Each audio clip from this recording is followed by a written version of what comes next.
My sister was born when I was 2 years old and was diagnosed with Down syndrome. Naturally, she garnered more attention from my parents, but I didn't have a problem with that since I also liked playing with her. But as we grew up, things changed for the worse. I would constantly have to give up the chance to watch my favorite TV shows because she needed her comforting music videos.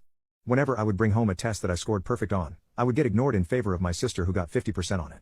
I still kept working hard at school because it was my dream to one day become a lawyer. But it always irked me whenever my parents told others that I was only performing well because of the effort they put into raising me. When I was 13, they organized a vacation without even telling me they were going somewhere. They were taking my sister to Disneyland and just assumed that I don't like Disney because I'm a boy, which made no sense. I told them that I really wanted to go, but they said that the tickets were already booked, so there's nothing they can do. My sister also had a bunch of food allergies, meaning we couldn't just eat at any restaurant. I still wanted my parents to sometimes cook the food that I liked, but they always said, we as a family need to eat the same food as her to show our support. However, I think they misunderstood the meaning of allergies. Every time my sister said she didn't like something, they assumed it was because she was allergic to it. When my 16th birthday was coming up, they made a big deal about it and told me that they would take me anywhere I wanted for my birthday party. I told them I wanted to go eat some Italian food at this really famous fast food restaurant. They replied, we can't take you there because your sister is allergic to Italian food. She isn't allergic at all, and actually just doesn't like it, but of course my parents wouldn't admit that. I asked them if they were lying when they told me I could ask for anything, and they got really flustered. Then they tried to guilt trip me by saying, you wouldn't want your sister to be all hungry while you're celebrating, right?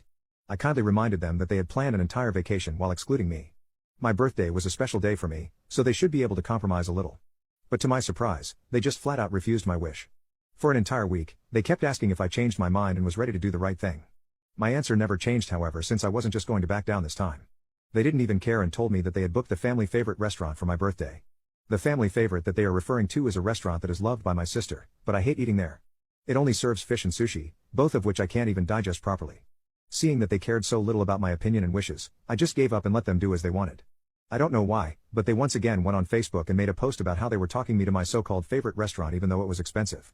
Little did they know, I had plans to just disappear with my friends on the actual day of my birthday. I woke up before everyone else at 7 a.m. and went out to hang out at my best friend's place.